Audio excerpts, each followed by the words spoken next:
¿ok? Entonces, lo primero que vamos a revisar es cerumen impactado, ¿ok?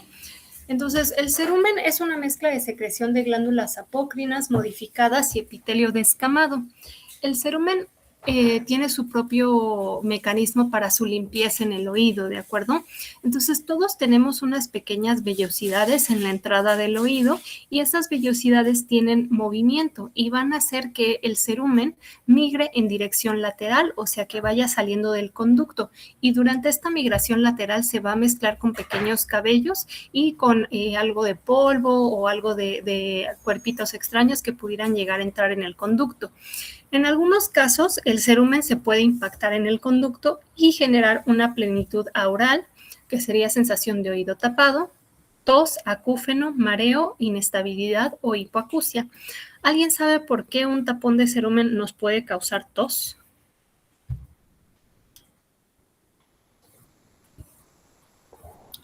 ¿No? Ok. Entonces, tiene que ver con la inervación del conducto auditivo externo. La parte posterior del conducto está inervada por el nervio vago y cuando nosotros estimulamos justamente esa zona, nos da un reflejo de tos. Entonces, una causa de tos crónica, si ya le descartaron a su paciente reflujo faringolaríngeo, tuberculosis, infecciones pulmonares, asma, etcétera, revísenle los oídos, pudiera tratarse de un tapón de cera impactado. ¿Okay? El tratamiento para el tapón de cera impactado es retirarlo, idealmente hacerlo bajo visión directa o con un lavado óptico. En esta clase vamos a aprender cómo se hacen los lavados de oído. Y hay algunos pacientes que producen más cera que otros y es completamente normal, ¿ok? No es algo anormal. En estos casos, para evitar las limpiezas constantes en otorrino o con médico general, les podemos dar gotitas de agua oxigenada, que se pongan un par de gotas de agua oxigenada 2 veces por semana en ambos oídos para ayudar a que el cerumen que se produce en esa semana no se esté impactando y sea más fácil de retirar durante la limpieza. Y obviamente si el paciente ya se conoce con producción de cera de forma repetitiva, hay que agendarle sus limpiezas de forma periódica. Yo usualmente cito a los pacientes entre 6 a 8 meses para las limpiezas, ¿ok? Pero cada paciente es diferente. Hay pacientes que después de 2 o 3 meses ya tienen una obstrucción del 100%, entonces hay que hacerles las limpiezas un poquito más, más cercanas. ¿Qué pacientes no se les va a realizar un lavado de oído? Aquellos que estemos sospechando de una perforación timpánica, que tengan edema del conducto, antecedente de cirugía o trauma en el oído. Ustedes no saben qué tipo de cirugía le hicieron al paciente, entonces ante la duda mejor no le hagan el lavado. Si su paciente tiene vértigo severo, el hacer un lavado óptico puede generar un evento de vértigo. Entonces, si su paciente ya está con un vértigo y ustedes le hacen un lavado, le pueden exacerbar los síntomas y puede terminar vomitándoles encima, ¿ok?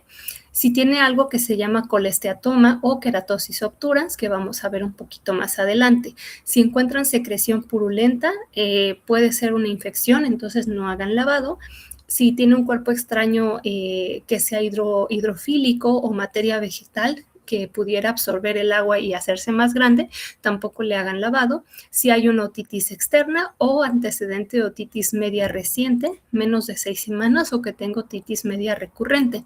Con cada cuadro de otitis media recurrente, el tímpano se va adelgazando.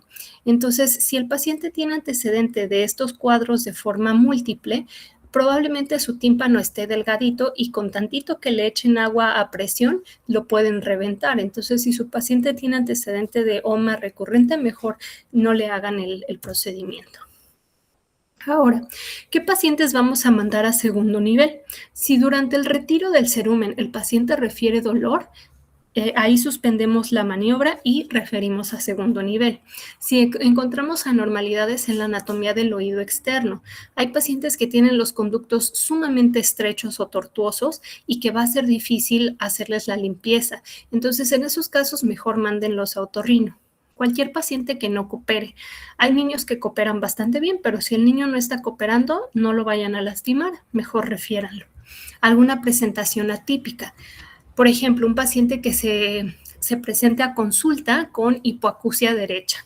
Le revisan el oído y tiene un tapón de cera impactado.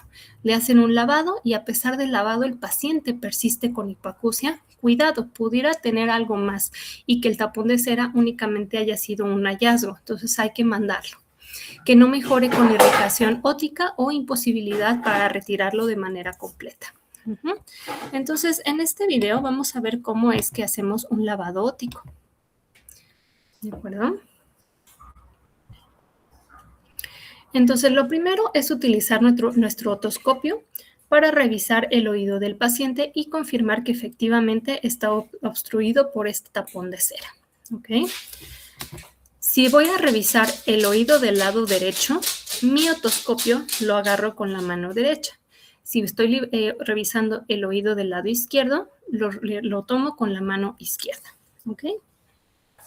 Entonces ahí estamos verificando que efectivamente hay un tapón de cera. Como habíamos visto previamente, aquí vienen las contraindicaciones, que hay una perforación timpánica actual o en los últimos 12 meses, presencia de otorrea, infección del oído medio en las últimas 6 semanas u otitis media aguda recurrente por la debilidad de la membrana timpánica. ¿Alguien sabe? Bueno, ahorita les pregunto. Vamos a continuar viendo el video. ¿Ok? Los materiales que vamos a necesitar para este procedimiento, pues van a ser una taza. Esta está muy grande. Yo usualmente utilizo nada más una taza de esas de café o de té con agua, ¿ok? Un termómetro para medir la temperatura del agua, nuestro otoscopio, el pocillito con agua tibia. El agua debe estar a 37 grados, para eso es el termómetro, ¿ok? Si nosotros hacemos un lavado óptico con agua fría o con agua muy caliente, le vamos a generar algo al paciente que se llaman pruebas calóricas. ¿Alguien ha escuchado algo acerca de las pruebas calóricas? ¿No? Ok, entonces, si alguien levantó la manita. ¿Sí, Vicky? No, bueno, no sé si no sé a qué se refiere con pruebas calóricas, pero lo que iba a comentar es que yo recuerdo que me dijeron que al momento de ponerles agua fría les podemos causar mareo al paciente. Exactamente, muy bien. Entonces, cuando nosotros utilizamos agua que está fuera del rango de la temperatura corporal, nuestro cuerpo está alrededor de 36 a 37 grados. Si usamos agua más fría o más caliente de eso, le vamos a generar vértigo al paciente porque esta diferencia de temperatura estimula el canal semicircular lateral del oído y va a generar vértigo, ¿ok? Eso es algo normal, nos indica que está funcionando adecuadamente el oído. De hecho, las pruebas calóricas las utilizamos, por ejemplo, en pacientes que estamos sospechando de muerte cerebral. Les irrigamos con agua fría el oído y si vemos nistagmo, entonces no tiene muerte cerebral porque todavía tiene ciertas conexiones neuronales. Sin embargo, al irrigar agua fría o caliente en el oído en un paciente y que no veamos nistagmo, se le conoce, ya nos indica que probablemente el paciente esté cursando con muerte cerebral, ¿de acuerdo? Por eso es que el agua debe estar a 37 grados. Entonces vamos a necesitar un riñón, una jeringa. La jeringa que viene aquí es como una jeringa metálica, pero pueden utilizar jeringas grandes. Yo utilizo una de 20 mililitros de plástico y le pongo un gel, que ahorita vamos a ver cómo. Entonces, verificamos el agua, la temperatura, llenamos nuestra jeringa y le pedimos al paciente que nos ayude sosteniendo el riñón por debajo del lóbulo de la oreja. ¿Ok? Su paciente debe estar sentado. Yo les recomiendo que siempre pongan una toallita o una sábana para que no vayan a bañar al paciente. ¿Ok? Entonces, con apoyo del paciente, introducimos la jeringa en el conducto auditivo externo. Pregunta de examen, ¿hacia dónde se tiene que dirigir el chorro del agua en un lavado para evitar dañar la membrana timpánica? Se dirige hacia la pared posterior. ¿Ok? Nunca dirijan el chorro de agua directamente al centro del conducto porque con la presión pueden romper el tímpano y le va a doler muchísimo al paciente. Entonces, siempre hacia la pared posterior superior de preferencia. Entonces, aquí tenemos nuestra jeringa y irrigamos el agua con fuerza y con una presión continua. ¿De acuerdo? Es una irrigación continua. Terminando la irrigación, siempre revisamos con nuestro otoscopio para asegurarnos de que se haya retirado por completo el tapón de cera y podamos ver nuestra membrana timpánica. ¿Ok? Ya una vez que vimos la membrana timpánica, que no hay irritación del conducto, que no hay perforación, etcétera, entonces terminamos nuestro lavado. ¿Dudas con esto? Sí, aquí levantó la mano. ¿Erasto?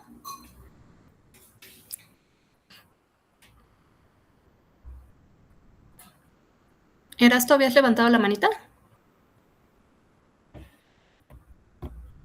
¿No? Bueno, entonces continuamos, ¿vale?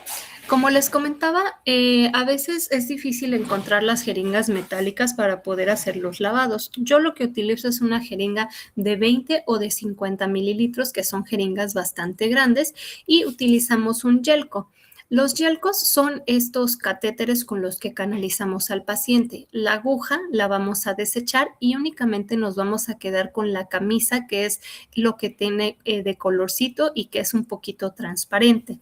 Lo vamos a anclar aquí a la jeringa y lo vamos a cortar un poquito como a la mitad o un poquito más corto, de forma biselada. Y con esto nos va a ayudar a dirigir nuestro chorro de agua. Si utilizan yelcos más chiquitos que el de color naranja, la verdad es que no les va a salir con suficiente presión el agua y no les va a servir para hacer el lavado. Por otro lado, si utilizan la jeringa sin ponerle un yelco, no les va a dar tampoco presión suficiente, va a salir demasiada agua pero sin presión y tampoco les va a servir. Entonces, siempre colóquenle un yelco de los gruesitos, ¿vale? ¿Sí, eras tú? Sí, doc, disculpe, anteriormente no me jaló bien el micro. ¿Usted recomienda la administración de agua oxigenada también? Sí, como vimos, eso nos sirve para prevención y también cuando estoy haciendo yo un lavado de oído y veo que el tapón de cera está demasiado duro y no se está reblandeciendo, a mi pocillito de agua tibia que ya tengo, le echo un chorrito chiquito de agua oxigenada y eso a veces me ayuda a que se libere un poco más. Si aún con eso no sale el tapón de cera, pongo al paciente en posición semifowler o acostado con el oído afectado hacia arriba y le pongo unas pequeñas gotitas de agua, digo, de aceite mineral o de aceite de almendras dulces, ¿ok? Y lo dejo reposando un par de minutos. El aceite va a hacer que el tapón de cera se lubrique y la piel se desprenda del tapón de cerumen para que cuando pongamos la irrigación con la jeringa sea más fácil que salga. Yo sí recomiendo el agua oxigenada, hay otorrinos que no la recomiendan, la verdad es que yo no he visto que cause mucho, o sea, que cause algún problema. A veces pacientes pues sí pueden tener mayor sensibilidad y hacer dermatitis por contacto por agua oxigenada, pero la verdad es que es la minoría. ¿Ok? ¿Alguna otra duda? No, ¿No? doc, gracias. Muy bien. ¿Alguien que me diga qué es la otitis externa aguda?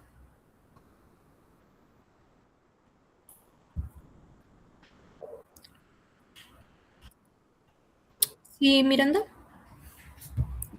Pues es una inflamación del conducto auditivo, pero externo, Uh-huh. y pues una de las causas es bacteriana, bueno, es bacteriana y la más común es Pseudomonas. Uh-huh. Aeruginosa, pues en la clínica podemos tener otalgia, especialmente cuando traccionamos el pabellón, y ya. Muy bien, gracias. Participación. Saraí, ¿algo más que quieras agregar?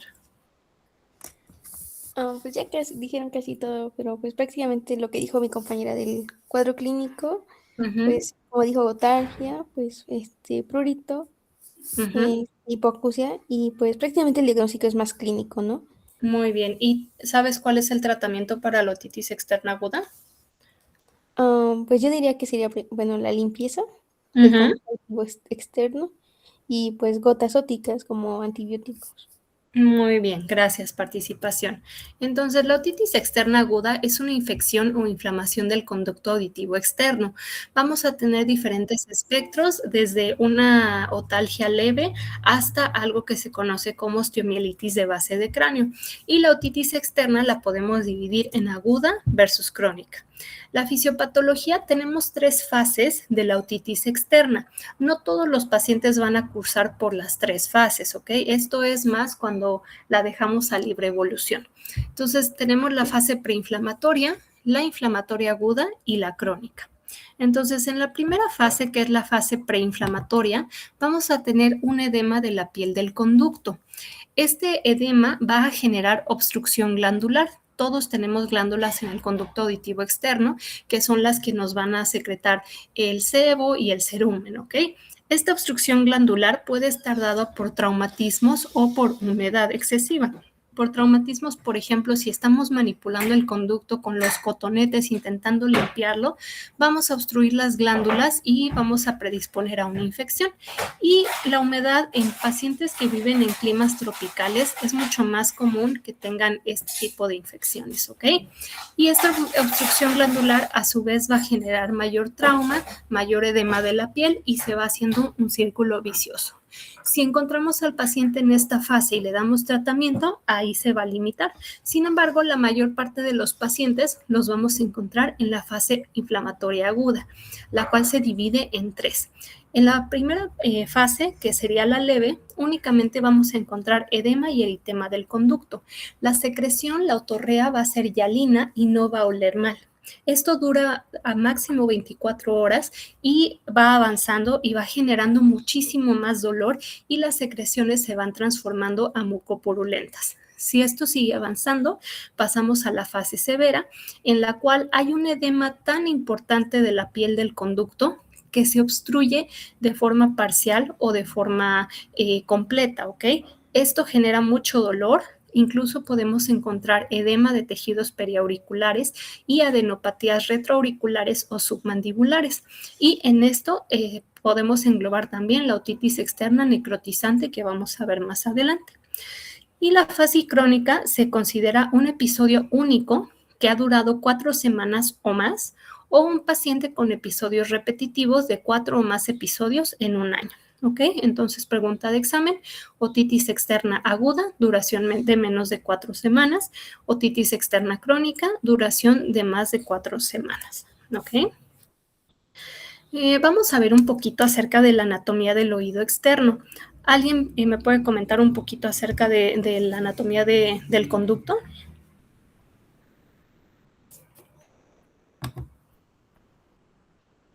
Ok, no se preocupen.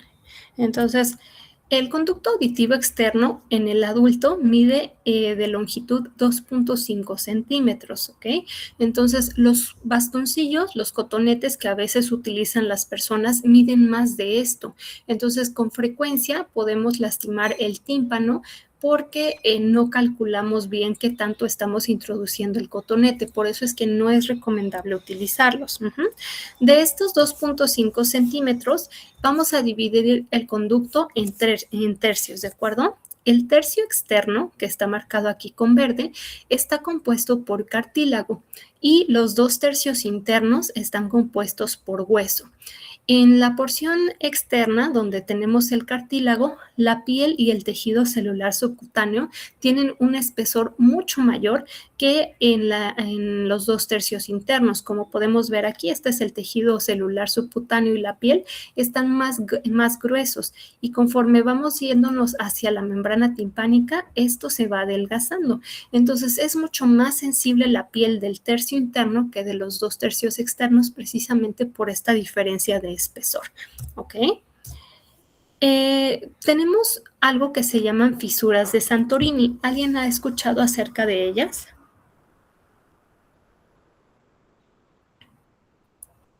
Ok. La fisura de Santorini son soluciones de continuidad a nivel del cartílago, aquí del piso del conducto. Entonces, el cartílago en algunos pacientes no está compuesto de un cartílago de forma continua, sino que a veces el cartílago está como fragmentado y es algo normal de nacimiento.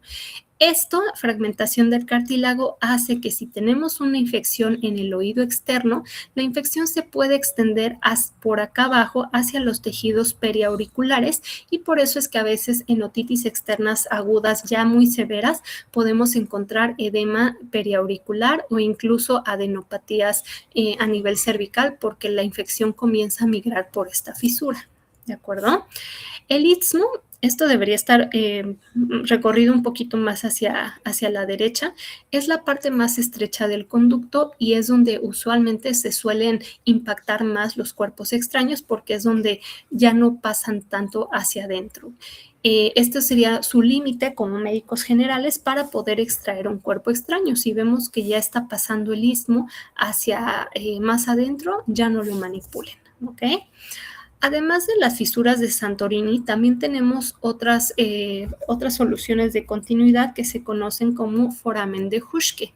Esta es una tomografía simple de oídos en una ventana ósea, corte axial, en el cual vemos el paciente estaría acostado. ¿De acuerdo? Este es el oído del lado izquierdo.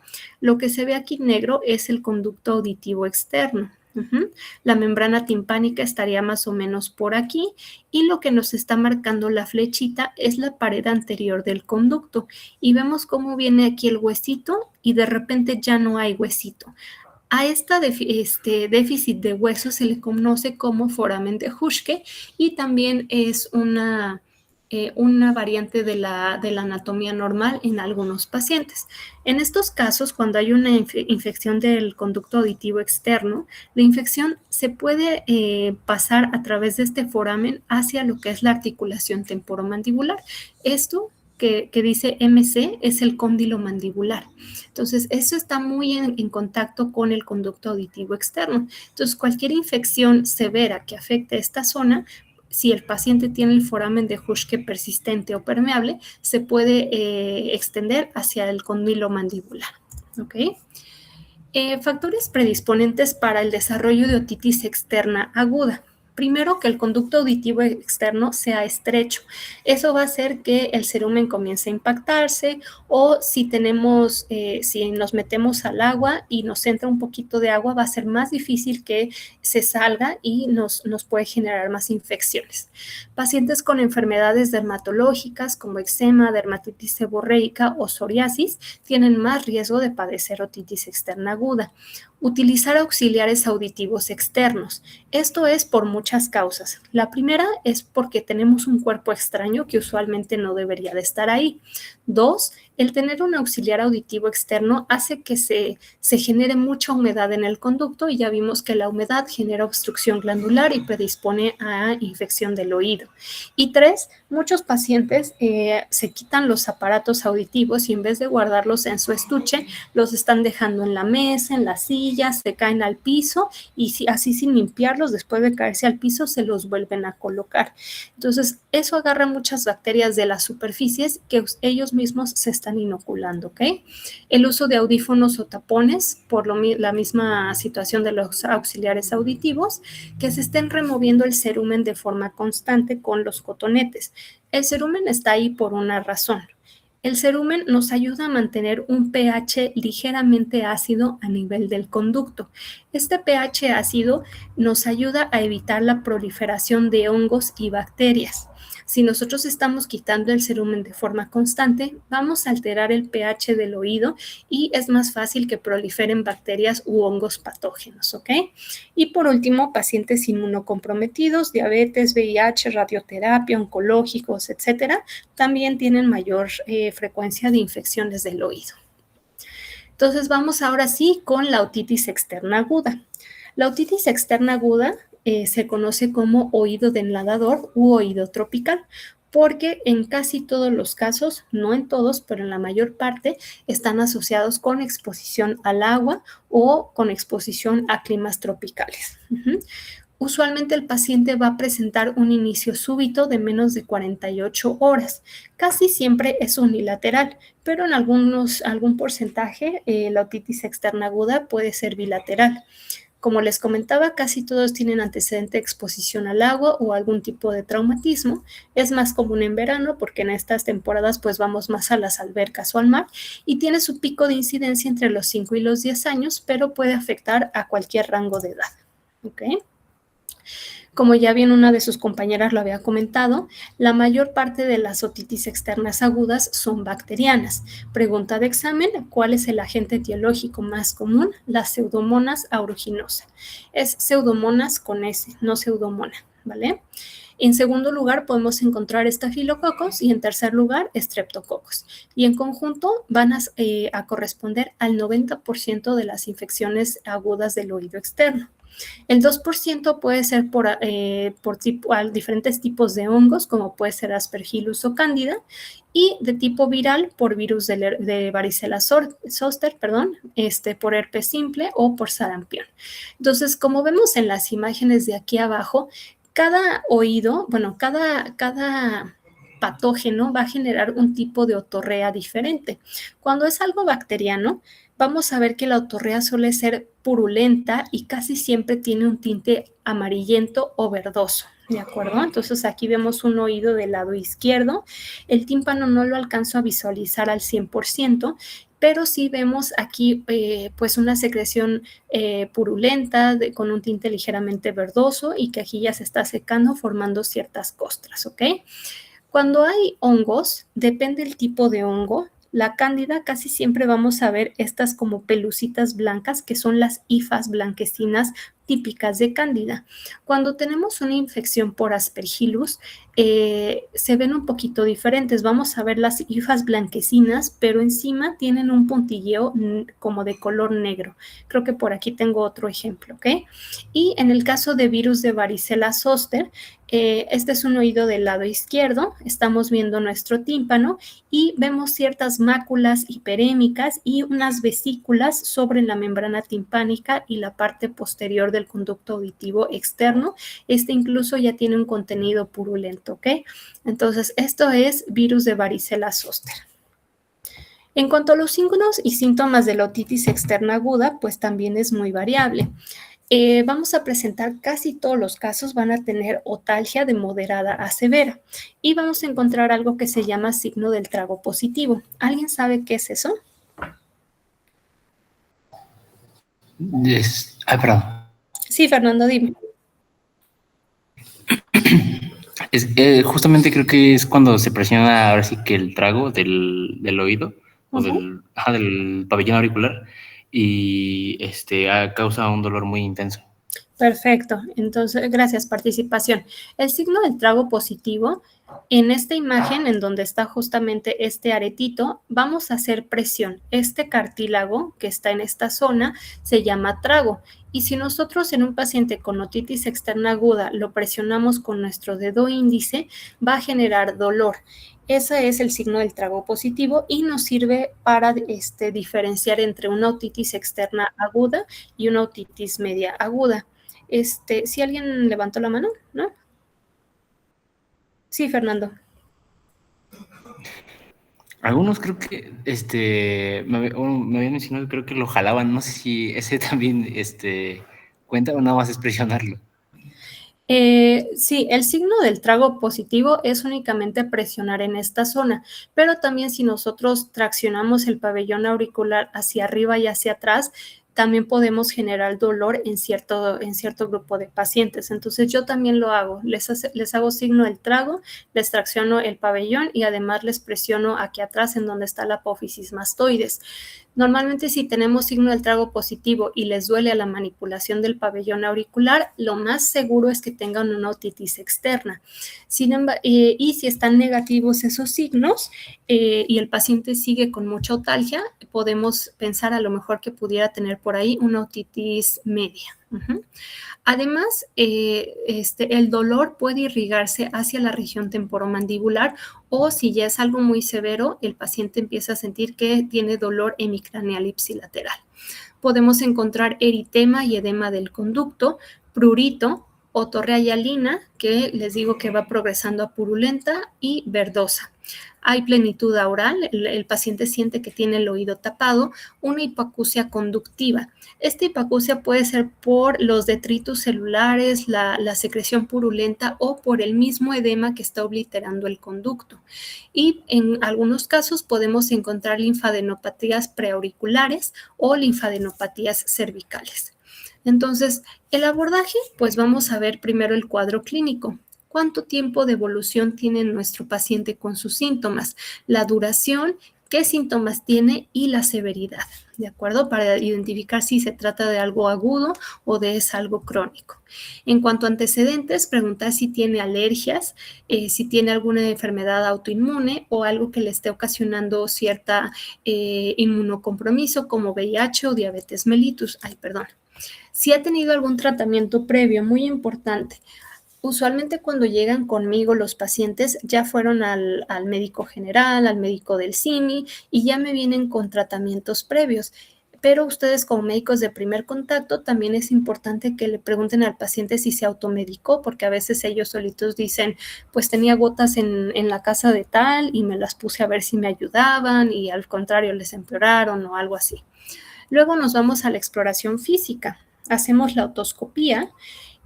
Muy importante, hacer retiros de residuos del conducto auditivo externo. Este retiro de residuos debemos hacerlo con un aspirador, con mucho cuidado de no lastimar las paredes del conducto o de no lastimar la membrana timpánica. Yo sé que a veces como médicos generales no tienen acceso a aspiradores o a material de instrumentación del oído. Yo sí, no estoy en contra de que hagan lavados de oído externo cuando hay una otitis externa aguda, siempre y cuando se hayan asegurado que el tímpano esté íntegro, ¿ok?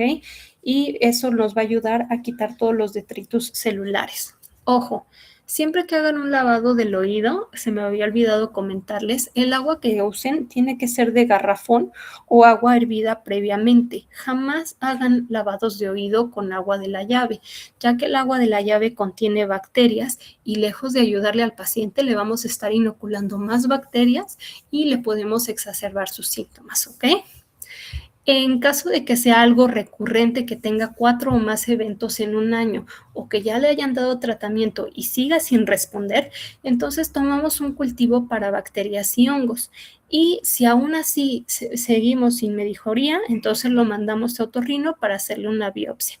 Y en caso necesario hacemos algún estudio de imagen, que vamos a ver más adelante cuáles son las indicaciones para estos estudios de imagen. Entonces, en las otitis externas fúngicas, aquí ya acabamos con las bacterianas. Ahora vamos con las por hongos. Los hongos causan muchísima comezón. Más que dolor en el oído, el hongo va a causar mucho prurito.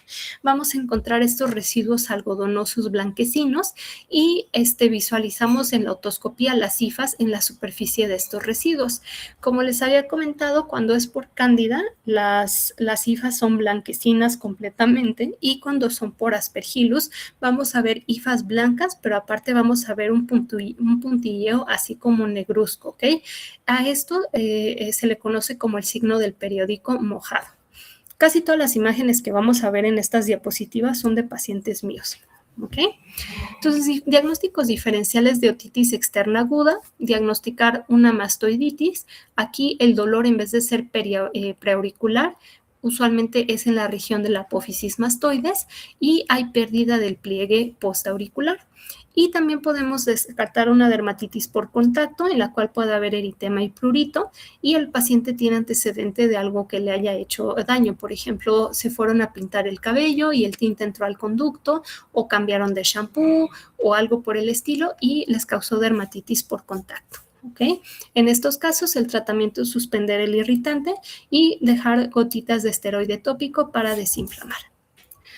Otro diagnóstico diferencial es la furunculosis. La furunculosis es un forúnculo que es una glándula que se tapó o a veces puede haber un pelito de los que tenemos aquí en el conducto auditivo externo que se entierran y se sobreinfectan. Aquí el dolor va a ser muy localizado, no es como la otitis externa que duele todo el conducto, aquí nada más va a doler en el sitio del forúnculo. Puede haber otorrea mucopurulenta, pero usualmente es muy poquita porque pues no es mucho lo que se acumula y vamos a encontrar una inflamación muy localizada. Aquí lo que yo suelo hacer, les pongo tantita lidocaína en spray durante 5 minutos para que se adormezca y con una agujita de una jeringa de insulina, ¡puc!, lo reventamos para que salga este líquido purulento y si alcanzamos a ver el pelito que está enterrado, lo sacamos. La otitis media aguda, en esta no vamos a encontrar inflamación del conducto y vamos a ver otorrea purulenta que viene del oído medio. En este caso, este es un oído del lado derecho, esta sería la membrana timpánica y vemos cómo la secreción purulenta está viniendo desde una microperforación de la membrana timpánica. ¿Okay? Entonces, el tratamiento de una otitis externa aguda, primero es la prevención. Háganle énfasis a los pacientes que no se deben manipular los conductos con nada, cotonetes, con llave, con sus mismas uñas, porque a veces traen las uñas súper largas y súper cochinas y ellos solos al estarse rascando se inoculan las bacterias. Hay que secar la concha auditiva sin introducir objetos al conducto, nada más con un papelito por la parte externa. En pacientes que tienen antecedente de infecciones de oído externo de forma recurrente, les podemos dejar soluciones acidificantes y secantes. Yo a mis pacientes les dejo vinagre blanco, de ese que se utiliza en la cocina, mezclado con alcohol etílico al 70% y lo diluyen a partes iguales. Entonces, si uso 1 mililitro de vinagre blanco, voy a usar también 1 mililitro de alcohol etílico al 70%. Eso lo vamos a guardar en un gotero limpio y se aplican 2 gotas en cada oído después de la exposición al agua. Por ejemplo, los pacientes que hacen natación como ejercicio y que están con cuadros recurrentes, entonces después de nadar, que se sequen por fuera y se pongan sus gotitas acidificantes. El vinagre blanco va a mantener un pH ácido y además es un antimicrobiano natural. Y el alcohol etílico va a ayudar a que el agua que está en el conducto se evapore más rápidamente para evitar que esté húmedo el conducto durante un tiempo prolongado. En caso de que nuestro paciente utilice audífonos, auxiliares auditivos o tapones contra el ruido, decirles que estos se deben de limpiar y ventilar de forma diaria. Entonces, en el momento en que no los esté usando, deben estar guardados en su estuche, no en la cama, en la mesa, en el baño, siempre guardaditos. Y el uso es estrictamente personal, nada de que le voy a prestar mi audífono a mi compañero o mi tapón, no, son personales, ¿ok? El tratamiento es con antibiótico tópico. Ojo, las otitis externas agudas no se tratan con tratamiento sistémico.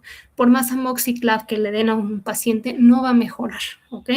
El tratamiento que indica la guía de práctica clínica es la neomicina compuesta, que es neomicina con polimixina B, que son antimicrobianos, lidocaína, que nos va a ayudar a controlar el dolor de forma local, y flocinolona, que es un esteroide que nos ayuda a disminuir la inflamación en el conducto. Ojo, este compuesto de neomicina no se debe de utilizar en pacientes con perforación timpánica. La neomicina es un aminoglucósido y como ustedes bien saben, los aminoglucósidos son ototóxicos. En caso de que el paciente tenga una otitis externa y además tenga una perforación timpánica, hay otro tipo de antibióticos que son seguros de utilizar. Por ejemplo, el ciprofloxacino, que ya viene mezclado con esteroide y que puede o no tener anestésico, ¿ok? En estos casos es preferible cuando hay perforación que utilicemos ciprofloxacino tópico. En caso de una otitis externa fúngica, las únicas gotas en México antifúngicas para el oído que hay es el Everconazol y el nombre comercial es Saletego y viene al 1%. Entonces se le dice al paciente que se ponga 3 a 4 gotas en el oído afectado y se quede con el oído viendo hacia el techo durante 5 minutos. Esto le va a ayudar a que penetre adecuadamente la gota. Después de este tiempo, el paciente puede enderezar su cabeza. Es normal que vean que escurre el medicamento. No por eso es que no esté actuando bien. El medicamento va a chocar con el tímpano hacia el fondo y el tímpano es impermeable, entonces se va a volver a regresar hacia afuera, porque muchos pacientes sienten que como se está saliendo la gota no está actuando y se empiezan a poner más y más medicamento, ¿ok? Entonces 3 a 4 gotas en cada oído, 3 veces al día durante 7 días. Ese es el tratamiento, ¿de acuerdo? No antibiótico sistémico. Analgésico, ya casi terminamos. Entonces, este tipo de infecciones duelen mucho. Entonces, hay que dejarles un analgésico al paciente. La guía recomienda paracetamol 500 miligramos vía oral cada 8 horas y si eso no es suficiente, podemos agregar naproxeno 250 miligramos cada 12. Hay pacientes que tienen la inflamación tan fea que yo incluso les he llegado a dejar tramadol para controlar el dolor. El analgésico lo dejamos durante 3 días con horario y a partir del 4.º día le decimos al paciente que únicamente lo tome en caso necesario. Medidas generales. Retiro de residuos óticos, como ya les había comentado, de preferencia con aspiración. Si no tienen y el tímpano está íntegro, pueden quitarlo con un poquito de lavado óptico. Ruptura de bulas en caso de que sea algo viral y las bulas estén muy grandes, hay que romperlas. Cuidados de oídos secos, súper importante. No importa que ustedes les dejen el mejor tratamiento a sus pacientes, que retiren los residuos ópticos, que rompan bulas, que le dejen su antibiótico en gotitas o analgésico, etc. Si el paciente se sigue exponiendo al agua, la infección se va a perpetuar. Entonces hay que explicarle que durante el baño no le tiene que entrar agua al conducto. Hay que poner una torunda de algodón en la entrada del conducto auditivo externo y encima de esa torunda se pone una capa de vaselina sólida. Esto va a ser una capa impermeable que va a evitar la entrada del agua cuando el paciente se esté bañando. Si el paciente está acostumbrado a nadar, hay que evitar actividades acuáticas al menos durante 7 a 10 días. Si el conducto está muy cerrado porque está muy edematoso y no alcanzan a ver la membrana timpánica, hay que colocar una mecha óptica.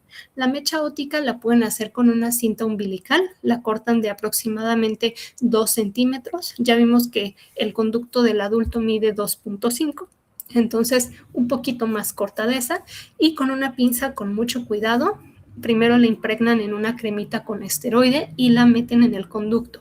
Si está muy cerrado va a entrar a presión y le va a molestar al paciente, pero es necesario.